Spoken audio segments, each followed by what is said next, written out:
over the years. And I know that she is more than ready, more than able to be an outstanding president for all of us.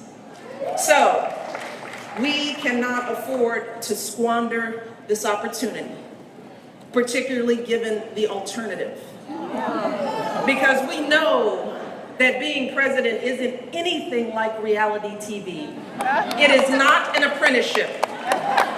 And it is not just about fiery speeches or insulting tweets. It's about whether someone can handle the awesome responsibility of leading this country. So as you prepare to make this decision, I urge you to ignore the chatter and the noise and ask yourselves which candidate really has the experience, the maturity, the temperament to handle this job. Which candidate's words and actions speak to the values we share. Values like inclusion, opportunity, sacrifice for others. Because your answers to these questions on Election Day will determine who sits in the Oval Office after Barack Obama. And let's be clear, elections aren't just about who votes, but who doesn't vote. And that is especially true for young people like all of you. In fact, in 2012, voters under the age of 30, yay for you all, that is not me, you provided the margin of victory for Barack in 4 key battleground states: Florida, Ohio, Virginia, and right here in Pennsylvania. You all did it.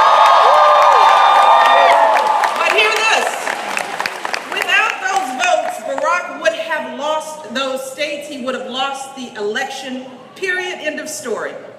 And for any of you who might be thinking that your one vote doesn't really matter, or that one person can't really make a difference, consider this.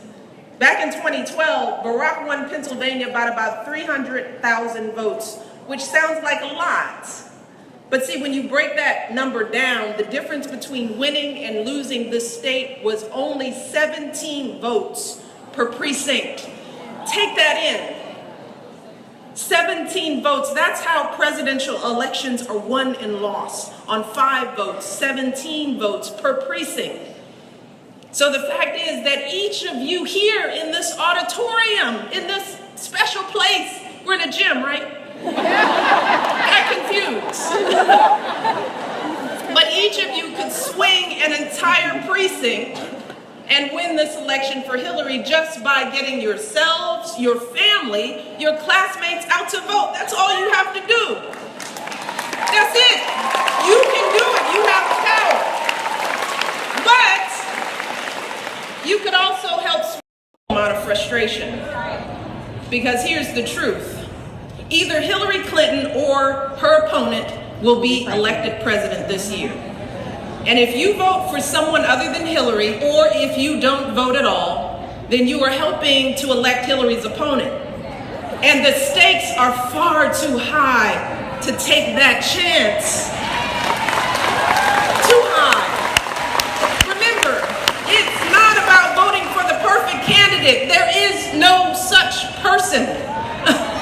In this election, it's about making a choice between 2 very different candidates with very different visions for our nation. So the question is, do you want Hillary Clinton to be your president, or do you want her opponent to be your president? That is the choice in this election.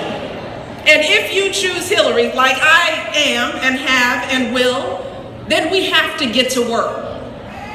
And it is not enough to come to a rally and post some selfies, and that's all cute and all that. My kids do that all the time. It's not enough to get angry and just speak out about the need for change.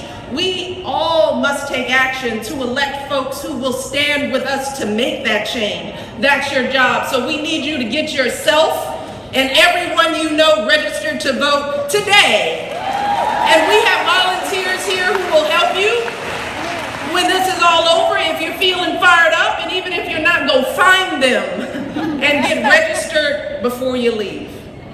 And then we need you to roll up your sleeves, because voting is just part of it.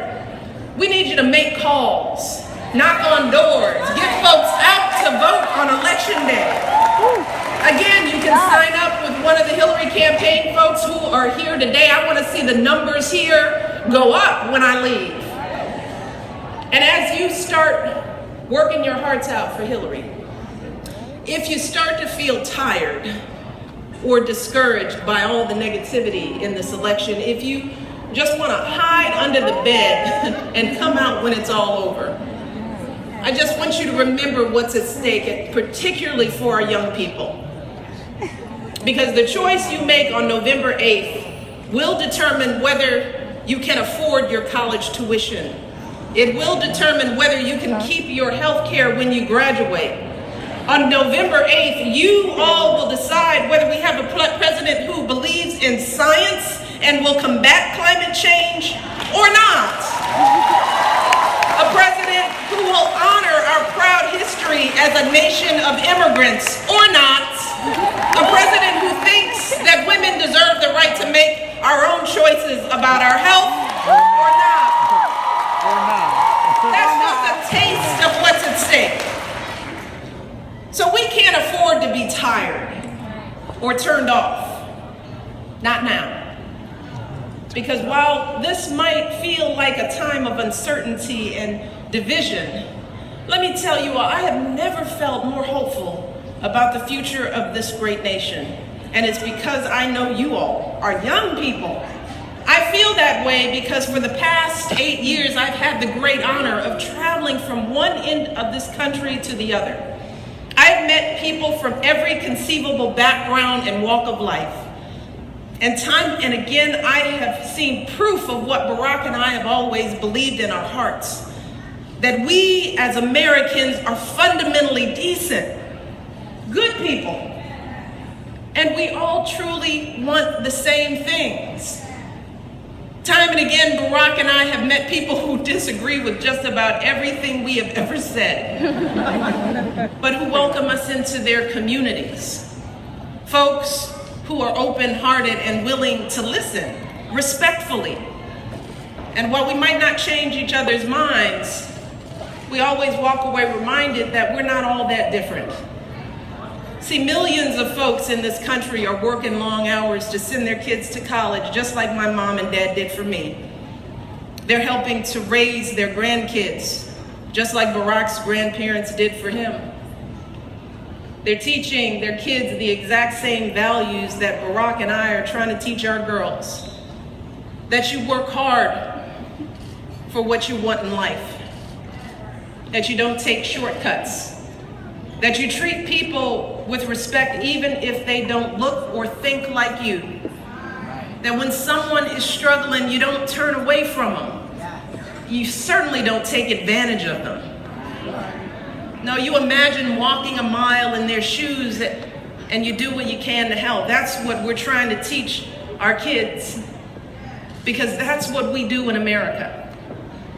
A country where a girl like me from the south side of Chicago, whose great-great-grandfather was a slave, can graduate from some of the finest universities on earth. We live in a country where a biracial kid from Hawaii, who was the son of a single mother, can become president. We live in a country that has always been a beacon for people who have come to our shores and poured their hopes and their prayers and their back-breaking hard work into making us who we are today.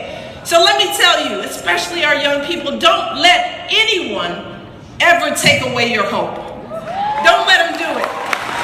That's what makes America great. And we deserve a president who can see those truths in us. A president who believes that each of us is part of the American story and we're always stronger together. A president who can bring out the best in us, our kindness, our decency, our courage, our determination, so that we can keep perfecting our union and passing those blessings of liberty down to our children.